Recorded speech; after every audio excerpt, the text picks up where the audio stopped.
ones. Welcome back to the Wild Rose podcast. I'm Whitney Rose. I'm Connie Daniels. And today we are talking about not being basic, because Connie and I are not basic girls. No, definitely anything but basic. No, not anything. You're a little bit extra. A little extra. I'm a little bit wild. Yes. We're not basic. We're definitely not basic. But we've heard from a lot of you. Thank you to all of our listeners for reaching out and giving us feedback, suggestions. Something that a lot of you want to know more about is manifestation. So Connie and I talk a lot about manifesting and how we do it, things that we've called into our life. And a lot of you are saying, what is that? How do I do that? And I know that manifestation is a super trending topic right now. So today we have a special guest, Amber Lee. She's actually my business partner, one of my business partners in Prism, and she's going to join us to talk about quantum manifestation, not basic manifestation. I'm so excited. I'm excited to talk to her. I haven't seen her since you did the Prism launch. I know. She's amazing, huh? She is. I feel like we're all kind of like soul sisters. I know. Yeah. We definitely are. But before we get to talking about quantum manifestation, what is something wild that happened to you this week, Connie? What was your wildest thing? Okay, wildest thing this week. I started doing the NAD IV drip treatments. So for anybody who didn't listen to our last podcast, where we talked a little bit about it, I'll just tell you like a quick rundown what it is. It's basically your body makes this I don't know if they're like chemicals or what in your body that's called NAD. And it goes in and it works on your body on a cellular level to repair your cells. So it works on the mitochondria of your cell, which is like the powerhouse of your cell. As you age, these cells break down and they don't repair as fast. That's why we have aches and pains. We age and all kinds of things. Fine lines and wrinkles, age spots, all of that. Yes, right? yes. So there's different ways that you can get this NAD into your system as far as a supplement goes. There's shots, there's nasal sprays, there's patches, and then this IV drip is another way. And I'm just going to tell you, it was insane. It's been insane. I have one more treatment, so they call it a loading dose. So we have to do 4 days of this in a row, and it takes like 1 hour to 4 hours to drip this into your veins. And so you're in charge of how fast it goes. And the reason why is because you feel it. When it goes into your body, it goes to the cells that need repair the most. And so I did it with Ben, my husband, and his all went to his stomach. So his stomach's just cramping and hurting literally the whole time. Oh. Yeah, it's miserable. But it's it kind of tells you though it's working because he has a lot of gut issues and he knows that.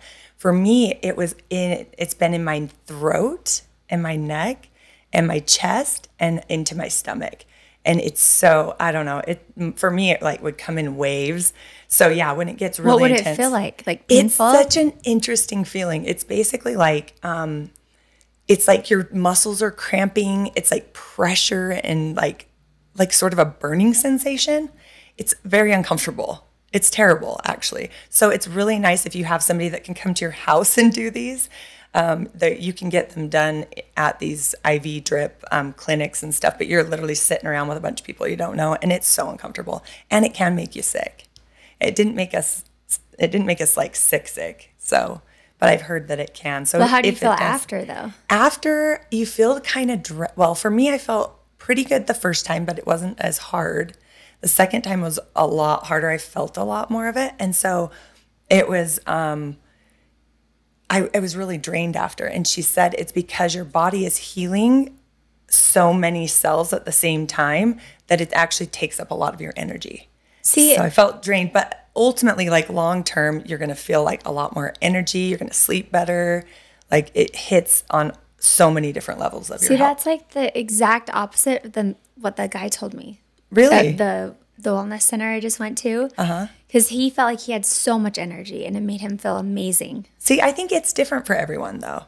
I think it is because, even just the feelings that we were getting while we were getting the IV drip were different, and it's different every day.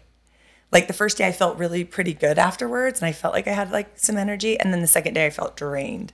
So I think it's just, I don't know. I think it's different for everyone and different every time you get it. Yeah. So makes sense. Yeah, we're doing this loading dose and then we can just do like one treatment every like 6 to 8 weeks after that. Yeah. And you can keep up on it. You can actually like, if a IV drip isn't in the cards for you, you can get supplements just at the grocery store, health food store, wherever you buy your vitamins, Amazon. Your body obviously doesn't absorb it the same way when you take it that way, but it's still better than not getting any of it at all. But well, I can't wait for a follow-up to see what, like if you see major improvements, benefits, but that's interesting. I'll tell you what though, I went to Orange Theory yesterday and I PR'd, if you don't know what that is, it's a personal record. I ran 12 miles an hour for 30 seconds. It was still so hard. I felt like I was going to fall off. But that's big though. That is. Yeah. That's actually 2 miles an hour faster than I've ever gone. It was really hard, but I did it. I felt good. Amazing. Yeah. So that's wildest thing for me. How about you? Well, some wild stuff this week. I had a lot of wild things happen to me this week, but unfortunately I can't talk about any of them right now. So I'm trying to think of, yes, majorly wild. Okay, I was just on an airplane yesterday, and I started chit-chatting with this. There was like a group of ladies that had just come back from a girls' trip, and I was like sitting in between all of them. So I just like joined their conversation. I was like part of the group. So I was talking with this woman, super smart, super brilliant, and she was asking me about my nails because I don't have basic nails. My nails are pretty wild for me right now. They're pretty extra. Yeah, pretty extra right now. So she was asking me about, we're talking about nails, and she's a prosecutor for Securities and Exchange, and we're talking about her career, what I'm doing with building WILDROSE Beauty and Prism and the podcast and all the things and the show. And she just drops the bomb that she actually was, two major things. She actually went to law school, Sharif. So that was... I know this woman. Tanya? Yeah. You know Tanya? Yeah, Tanya. Okay, so she was one of the prosecutors that did all the filings for the SEC against the Mormon Church. All that tithing thing that we were talking about the other day. Yeah. When my mom dropped in. Yeah. You know how we were talking about how the church, they just got busted for hiding billions of dollars of tithing money. She was one of the lead prosecutors on that case. Oh, no way. The SEC is suing the Mormon Church.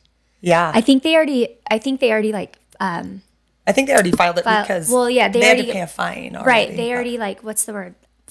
Closed it. But I was like, what are the odds? Like we were just talking about that with Justin and my mom and everything. And sitting next to the lead prosecutor, Tanya, she's a badass. Yeah, she is. Holy shit. She is. I would love to talk to her. And so nice. But you brought up the nails because she probably noticed your nails because she goes to our same nail girl, Jenny. Tanya? Did you know that? Yeah. No. Are we thinking of the same person? I think we're talking about different people. Is she the one who went to school with Sharif? Yeah. Yeah. It's got to be the same person. And she's a prosecutor for the SEC? I didn't know that. Okay. Well, I think there might be multiple people because it's, Maybe there is a couple people. Yeah. I mean, we are in Small Lake City. No, because this was her first time ever she had gel. She just had gel, basic gel, and it was peeling off. She'd never heard of Gel-X. Unless I just made that up in my head that she gets her nails done by her. I think that because I gave her Jenny's number. Oh, okay. Or Instagram to book because she was like, I want to try that. Somebody else. But wild. Yeah. Wild. So recently, I mean, you can look it up, but the LDS Church was fined by the SEC because they had found out that they had hid billions and billions of dollars in tithing money. I know, it's crazy. It's really wild. A lot of very upset people right now, but but they settled and the church paid the fine. But I thought that was pretty cool to sit next to the lead prosecutor. But I know that we have Amber Lee ready to go, so let's take a quick break. And when we come back, we are going to talk about quantum manifestation, not basic manifestation. And I want to know what the difference is.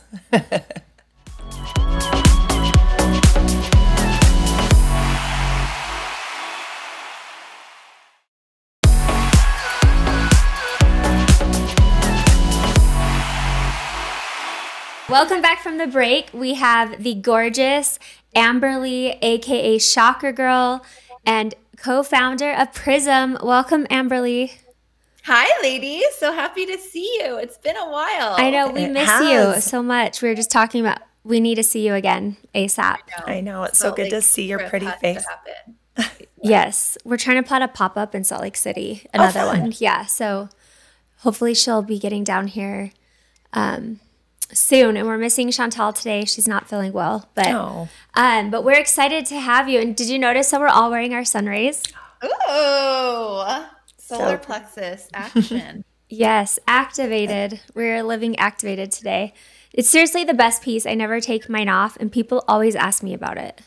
I know. I get so many compliments when I wear it. Like everywhere I go, like the grocery store, anywhere. People are like, what is this?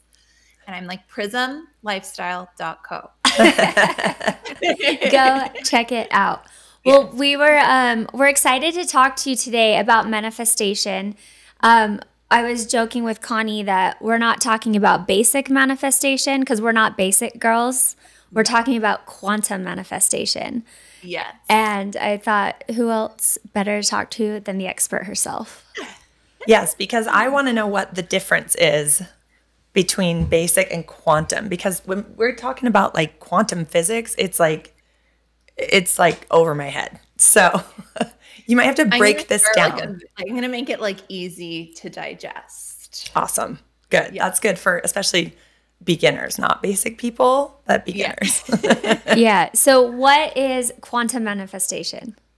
Yeah, so I'm gonna go a little bit into quantum physics, but in like a very easy way. So when we think of the law of cause and effect, which is I think most people have heard of that. Basically, the cause is like the action and the effect is what happens after that.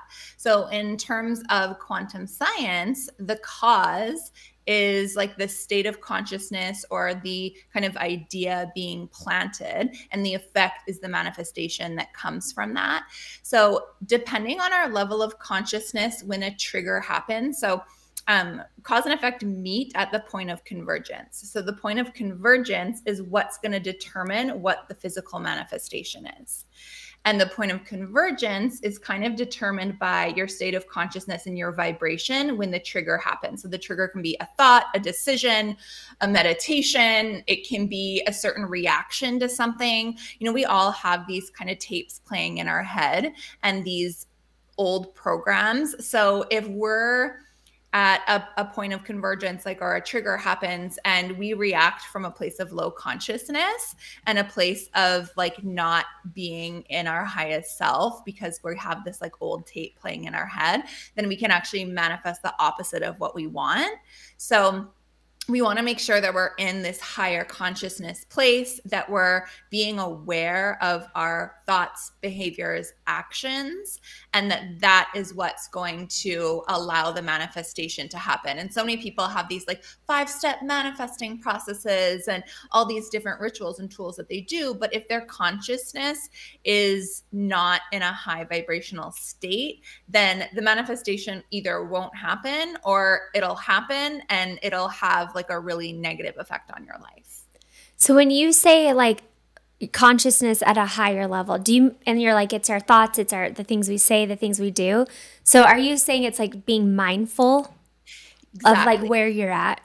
Exactly. So our consciousness is essentially, I always describe it as like a bird's eye view. Like if you were watching yourself and you were being the observer of the situation rather than latching to the emotion of the situation and reacting from a damaged version of you, an old version of you. Because like, you know, sometimes when like the dumbest little thing will happen, like your husband will leave the socks on the floor and you just like freak out, but you're not freaking out about the socks on the floor. You're freaking out because you think people never listen to you and you don't feel seen and heard and like all of these other things. That's like the actual underlying reason. So you're reacting from an old version of yourself that is not your highest consciousness. So your highest consciousness is essentially your highest self that is just acting from a place of pure love and just like embodying your highest self. And that can only happen when we are being the observer, and you're being the observer, but you're also embodied in this higher self energy. Okay, this is fascinating. I've actually never thought of it that way. I've thought a lot and done a lot of manifestation for myself, but never really took into account where I was at. So you're telling me basically this is why most of my manifestations are not working. And like the only way to like stay in this higher consciousness, because triggers happen all the time, like whether, and when I say trigger, it's not necessarily a negative trigger. It's like anything that creates a point of convergence between cause and effect, a thought, a decision, something happens. So those are happening all the time. So the concept is that we want to be in higher consciousness and higher awareness and living in our hearts instead of our heads, and being embodied rather than being taken over by our ego, our past damaged selves. So in that moment, let's say the trigger was the socks on the floor from the husband. Yeah. Instead of being like, wow, he never listens to me, he doesn't care, he doesn't respect, what would be like the higher consciousness way of handling that situation? So just acknowledging. And I think that's the thing, is that there's no like real, like this is the step by step, but it's always like acknowledging like, oh, that wasn't me. And every time you can catch yourself in that, you're exercising that muscle of awareness, of consciousness, and you can tune into that higher self in that moment, like every time that you catch yourself. So, you know, you would kind of ask yourself, like, who is that? Like, who is that yelling or wanting to yell about the socks? And you could say, is that even mine? Or is that a habit that I picked up from someone else? Was my mom yelling at my dad for leaving the socks on the floor? Or is it, I told him last week that I don't like this and I feel not heard, and okay, I'm not feeling heard right now. How can I allow myself to feel heard?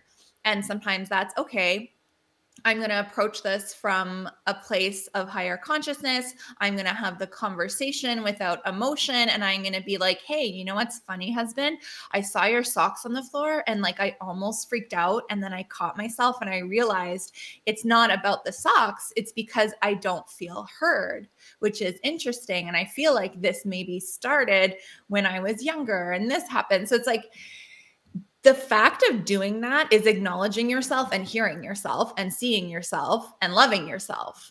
And so the more you do that, the less that reaction is going to keep coming up. Okay, got it. Interesting. That's hard to stop yourself in the middle and do that, though. That's a practice in and of itself. It totally is. And like, people are going to hate this answer, but the only way to get good at it is through meditation and through just calming your mind. Because if you have a million things going on in your mind, you're not going to be able to be that observer. You're not going to be able to be living in your heart and taking action from your heart. You're always going to be reacting from those old tapes. So the more you meditate, the more you sit in silence, the more you calm your mind, the more you have that acute attention and that like extra breath, that extra like moment of contemplation to be like, what is the reaction? And I always say you can't choose your reactions all the time, but you can choose your response to your reactions. So if you flip your lid, that's fine, and like lose your shit because of the socks, like that's fine, you're human. But even if you recognize it an hour later, then maybe the next time you're going to do it differently. I love that. So it's fine if you pick up the socks and throw it at your husband. Yes. But then later you have to be like, I'm sorry I did that. I wasn't acting out of a place of my highest good. I was just triggered because I didn't feel heard.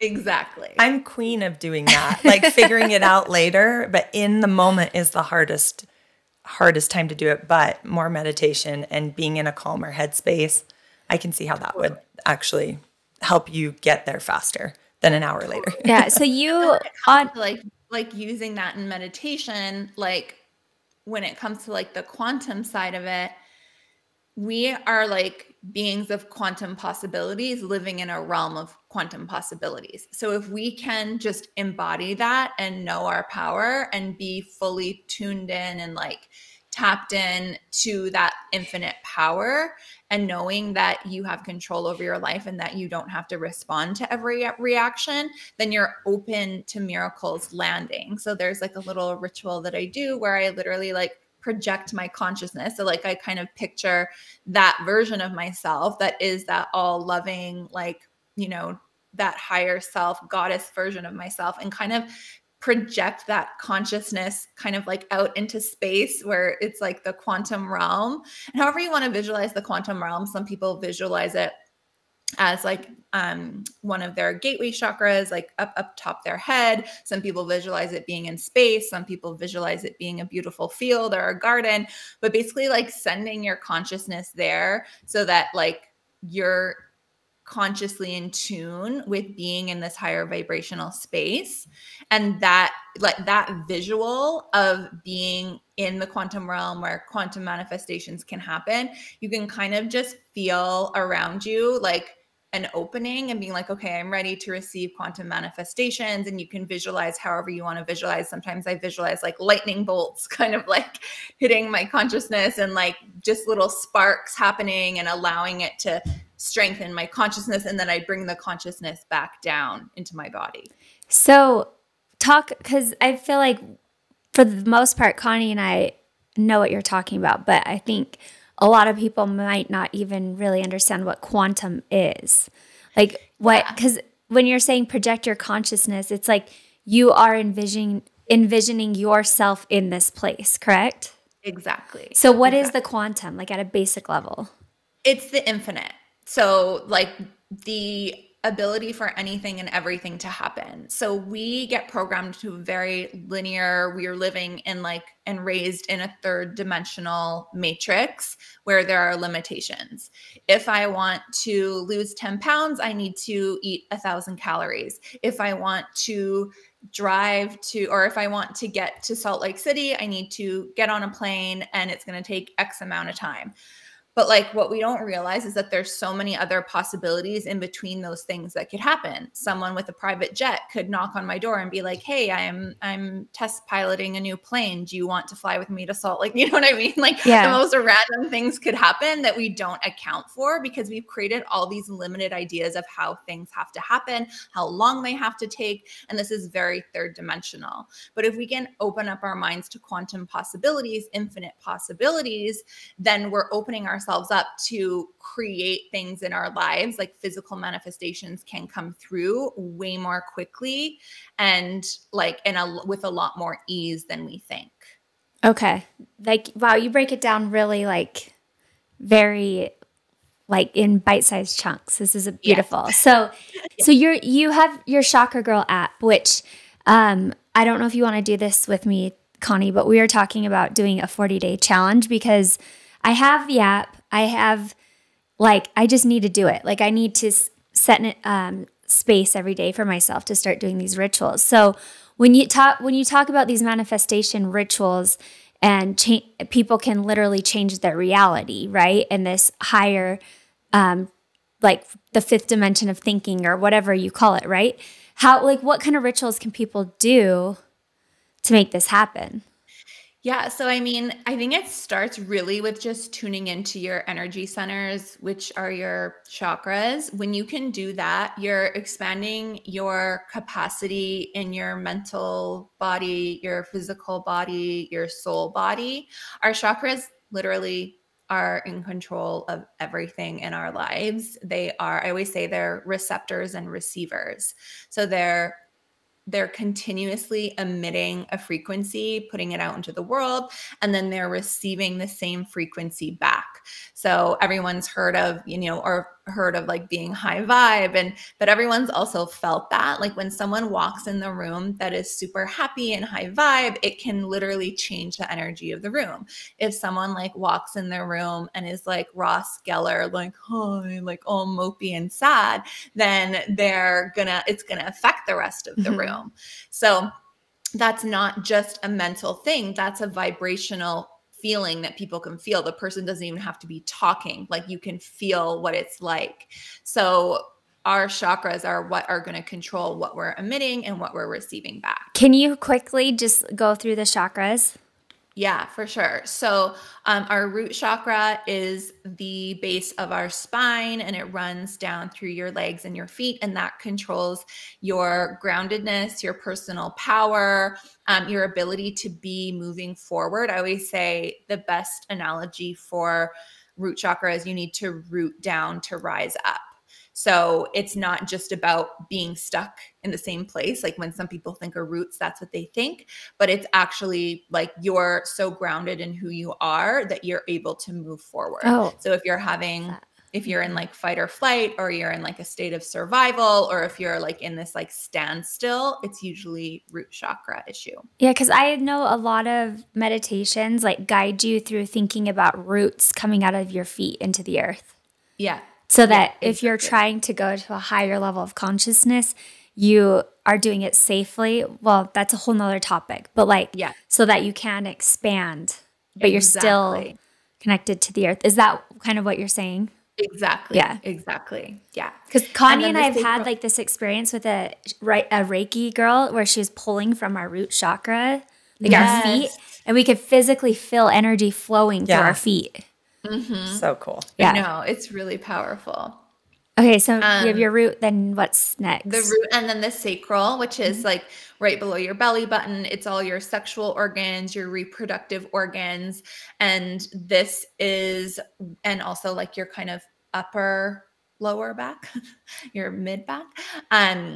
That is all about your femininity, your sexuality, your creativity, all of those very like juicy feminine, like when you think of a goddess, like that kind of energy is in the sacral chakra.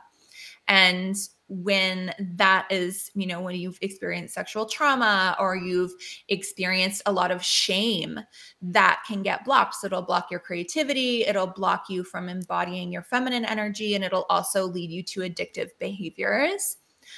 That's like super common for women because we've all been shamed. We've all felt sexually uncomfortable in situations, even if it wasn't like something super traumatic. Like we've all been like sexualized. So there's a lot of women are carrying around that shame. And that's why, I think of like the kind of like kind of like toxic side of the feminist movement where they're kind of like really like really allowing themselves to cut off their femininity altogether because they're detached from their femininity because like the feminine or the masculine has harmed them in some way. Like all of that is just like a collective sacral chakra issue like going on globally.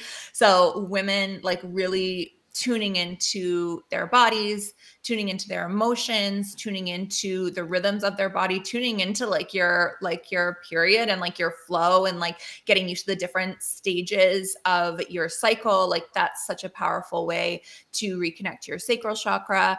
Then we have the solar plexus. Shout out again to the sun ray necklace, which activates your solar plexus. I have a question about the solar plexus. So is this, I mean, we're talking about femininity and like female reproduction, but I'm imagining it's the same in men. It's just more their masculine, right? Or am I wrong? Yeah. So everyone has, so you're talking about sacral chakra, right? Yeah. Yeah. So everyone has feminine and masculine energy in them. Okay. So for them to be in touch with their emotions and to be able to like have that softer side, which is important for men as well, like they need to have that balance, then that would be in their sacral chakra. Oh, okay. And we could, if we want to even think of it that way, is that like root chakra could be thought of as a more masculine energy, that more like action taking, like grounded, powerful, like organizing, like that more innately masculine energy could be thought of as that root chakra energy. Okay.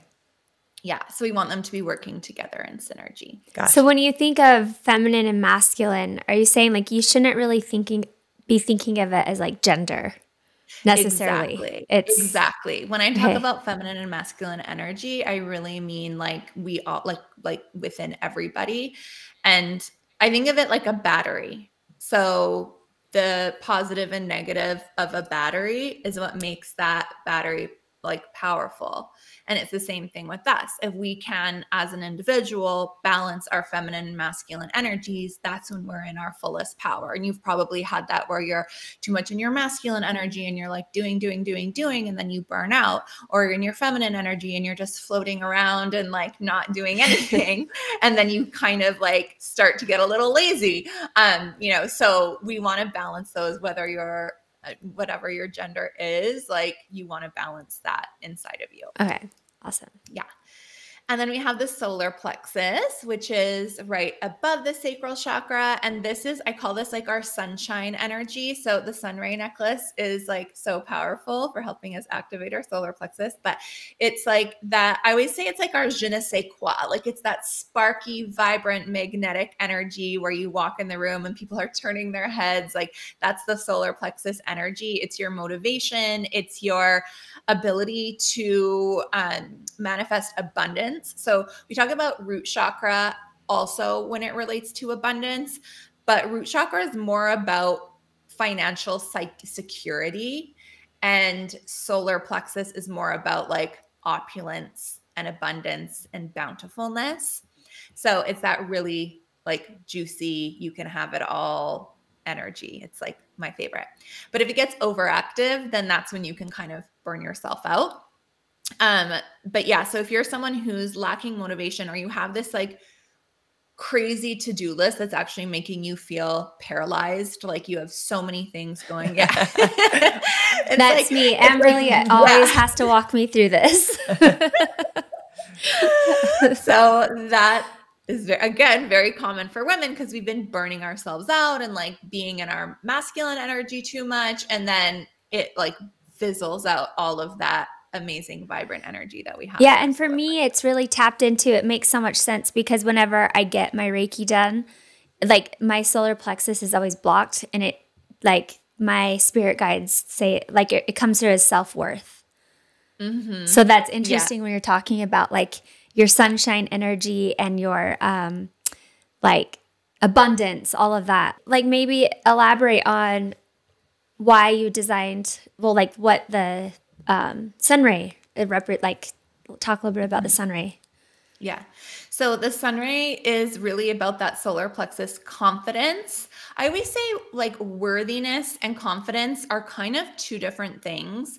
Worthiness to me is like that underlying, like, do I deserve a good life? And confidence is your ability to show that to the world, which are kind of two different layers. And our solar plexus, necklace was really designed with that in mind, to activate that je ne sais quoi and to make you magnetic, because we talked about before how our chakras are transmitters and receptors.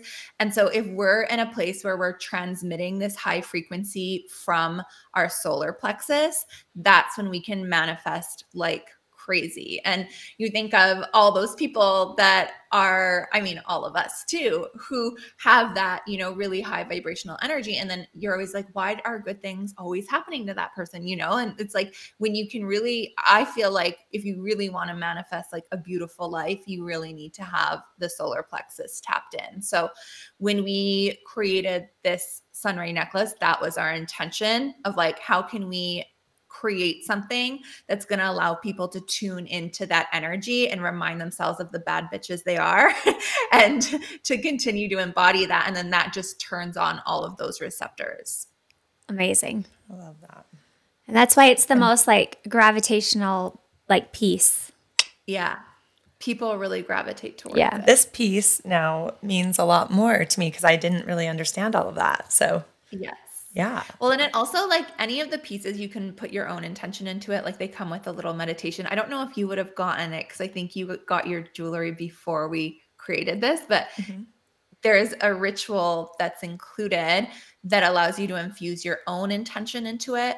Because when we think of manifestation, there's like the mental aspect, there's the vibrational aspect, and they all need to be working together. So if you are like, so you think of, okay, I'm going to like see this necklace. It's going to trigger something in my mind that my intention of this necklace is XYZ. And then you're going to start embodying that frequency. But there's also really the concept of using your own energy, holding on to something, and using your quantum energy, your mind energy, your power to infuse it into this piece of jewelry. And then because it's made of metals and gemstones, it has conductor energy within it. So it can literally change the vibration of the physical piece. Cool. And then you're wearing it, and then your body is emitting that frequency. This piece of jewelry is emitting that frequency, and it's changing things on a vibrational level. So there's a few different layers of how that works. Wow. I'm learning so much. I love this. All right, so moving on from solar plexus to heart. Heart. And the heart is obviously about love, but it's also about balance. So it actually works with the sacral chakra in some ways, about balancing that feminine and masculine and just creating balance in your life. So there's actually a ritual I do for the heart chakra that's super simple, and this really encapsulates everything regarding heart chakra. So if you kind of extend your hands in front of you and you imagine that the right hand, which is the masculine side of your body, is what's transmitting energy, and that it's kind of looping around and touching the world, and you're sending energy out. And then your left hand is what's receiving energy back, because whatever you've put out, you'll get back. And then you pause when it gets to your heart and you feel the gratitude and the love. And that's what amplifies everything and allows you to give more. So it's like with every inhale, you're receiving, you're pausing for gratitude, and then you can exhale more and give more to the world. And then you touch more people, or you touch more high vibrational things. And then when you inhale through the left hand, you're manifesting more high vibrational things, and you feel even more gratitude. So it's like this constant, I call it the circle of love. Like it's just constantly going. So if we can just tune into that energy, that's what your heart chakra needs. It's like giving, receiving, and gratitude. Beautiful. And then we have the throat chakra, which is all about communication, but not just your ability to communicate, but to communicate how you feel. And if you think about it, your throat is literally the bridge between your head and your body. So it's allowing yourself to connect to your body, to connect to your purpose, to connect to your desires, and to connect to what's actually true for you. So the word truth is super powerful. It's your ability to be honest with yourself, ability to be honest with others, and to really even understand and interpret how you're feeling. So if that's blocked, you'll have trouble communicating. You'll feel disconnected from your emotions. You'll feel disconnected from your body, which again, super common for women. We've been told not to talk. We've been told to be quiet. We've been told not to have an opinion. We were literally hung by our throats when we had, witches going on in the world. So throats are usually very, very sensitive for women. Wow. Yeah. Resonates. And then third eye chakra, third eye and crown. I always say our third eye chakra and our crown are always activated, especially as women, and our third eye is about our intuition. Our crown chakra is about our connection to that source quantum energy. So the third eye is what is able to see and perceive things as they really are, like seeing the socks on the ground and seeing them just as socks, not as your damaged self. And being also your intuitive center. That's where you're able to see things beyond the veil, beyond the 3D lens, and tap into like a bigger perspective of what's going on around you, rather than just seeing what's left, right, up, and down. And then the crown chakra is really working with the third eye chakra, because once that's tuned in, then those manifestations can come in, and that those messages and that guidance from higher power can come in. And whether you want to think of it as like the universe, spirit guides, or even just your highest self, or like goddesses, whatever it is that you resonate with, that's what's going to be allowed to come in once those two are turned on. And like I said, I do believe that especially with women, those are already super active. But if everything below them is clogged up and not flowing, then it's not going to be turned on. So the word chakra actually is, the Sanskrit meaning is spinning wheel. So all of the chakras need to be spinning in unison, kind of like spinning plates. If one of them goes off, then the rest of them fall down. So you want to have everything flowing together. So if we can really do that mental work to the mental work, the physical work, the energetic work to clear the lower chakras, you'll find that your intuition is just like buzzing and the manifestations are landing. And yeah, you're just like super tuned into that quantum realm. That's so beautiful. Like, so tell me more about like, so when it comes to the manifestation, something I've really learned along the way, and I want you to like elaborate and teach us more about it, is like that intuition piece. Like when you are manifesting, you have to like know and listen to yourself to know that it's a sign and a symbol or a nudge or a hold back, right? Like we were talking about this the other day. Like, am I being nudged or am I being like held back right now? Yeah. Well, and I call this is a piece of conscious manifestation, I call it. I think the most important thing to think of when it comes to our intuition, our consciousness related to manifestation is that if we are tuning into our soul's desires rather than our ego's desires, then the path will always be presented to us. If we're trying to manifest something from a place of wanting to be validated or thinking I'll be cool, loved, or whatever if I get this thing or create this life, then you've lost the plot and you're either going to manifest it and lose it and it's going to blow up, or you're not going to manifest it at all.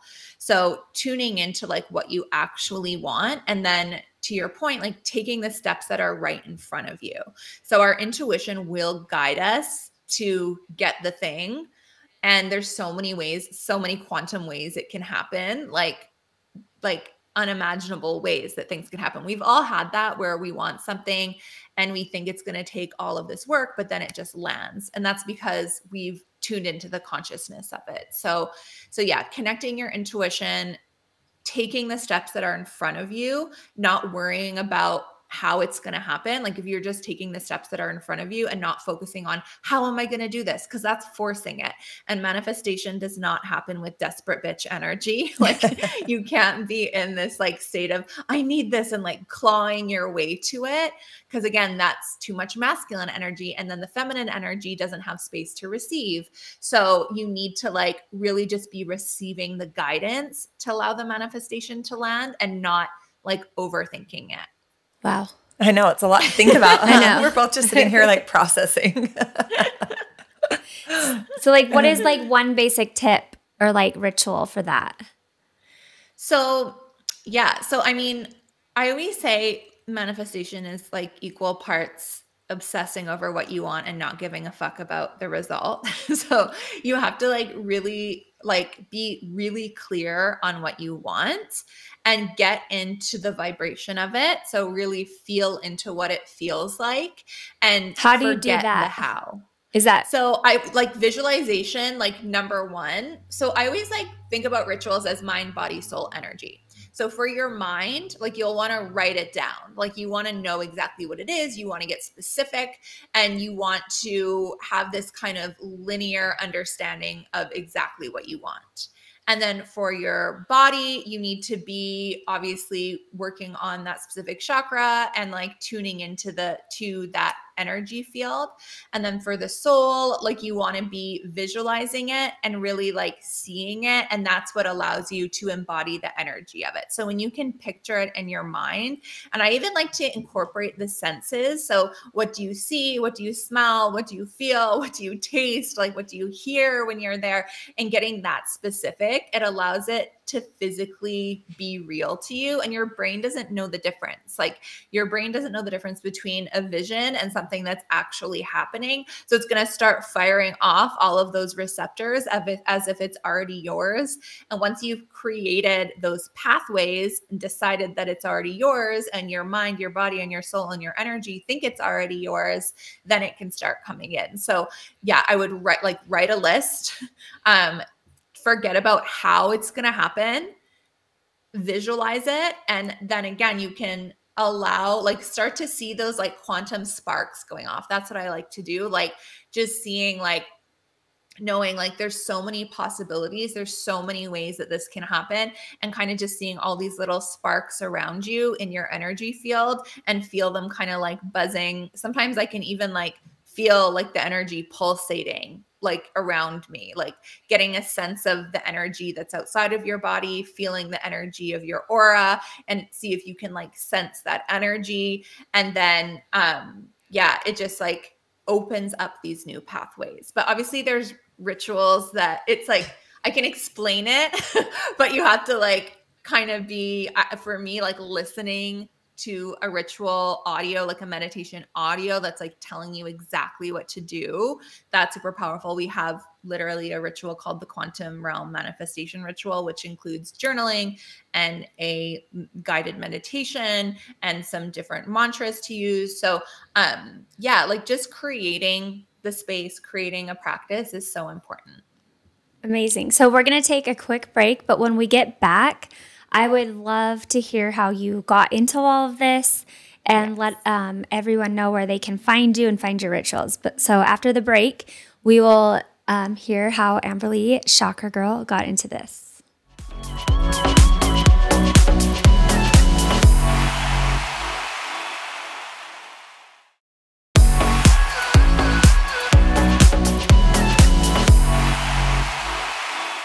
All right, welcome back from the break. So Amber Lee, you have Chakra Girl. You've been doing it for a long time.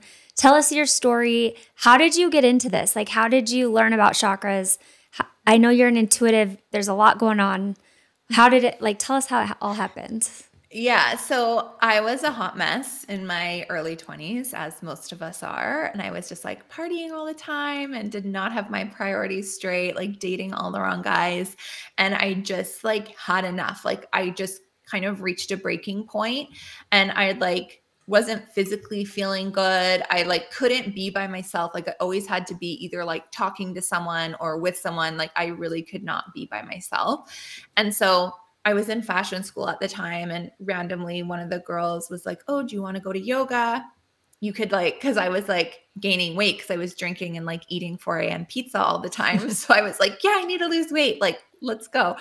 And so I like in this yoga class, I was like, "Oh my gosh, like it's so hard for me to be still."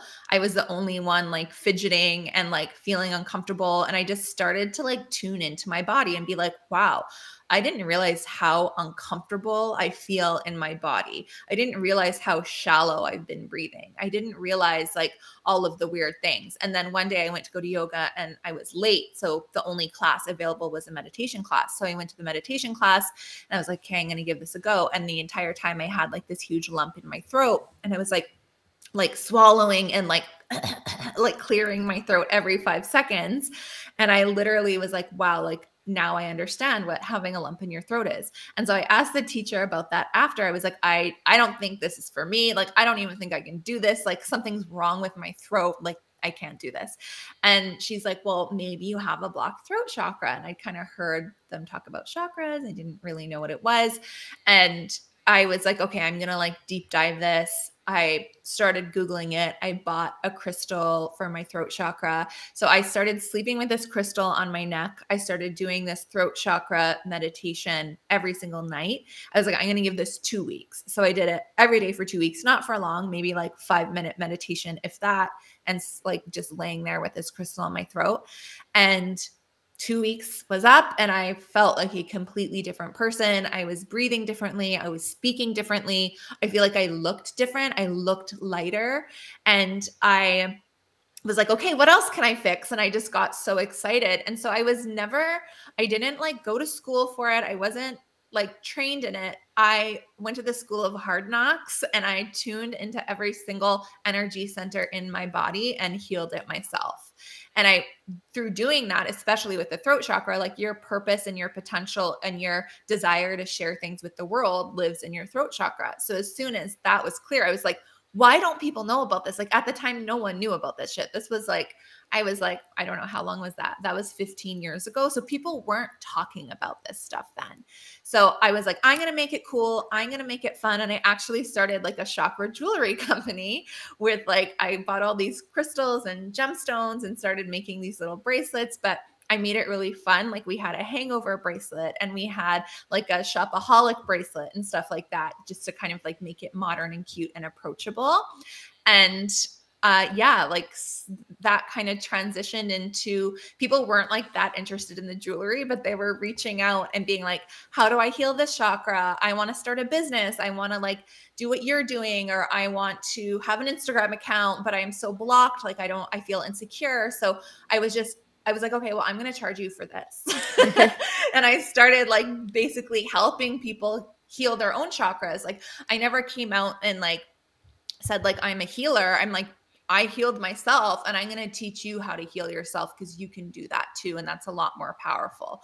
So I started teaching people that. And yeah, it just kind of like snowballed into doing a bunch of different things in like the spiritual realm. So many of my gifts started opening up. I find that when you work with people more and you're helping people, like your intuition starts to really tune in.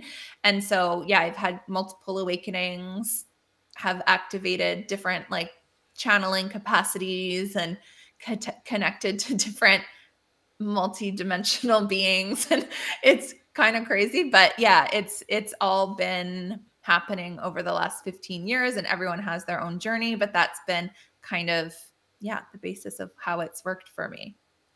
And you have made it not basic. I love that you're still like a modern woman into fashion, into style.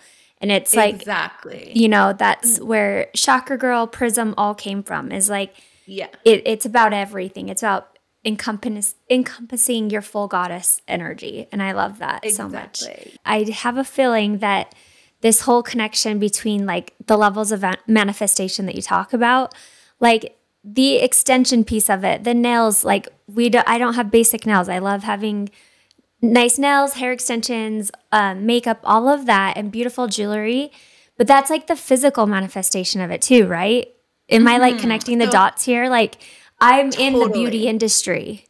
Exactly. And so many people from the beauty industry are super tuned into their spirituality. We are. So the way I can explain that is that, again, going back to conscious manifestation, there's people who want these nice things because they think it validates them and makes them cool and pretty and special. And there's probably a little piece of all of us that want it because of that. But the bigger piece that is creating this vision and creating this identity and image of who we are stems from the inside.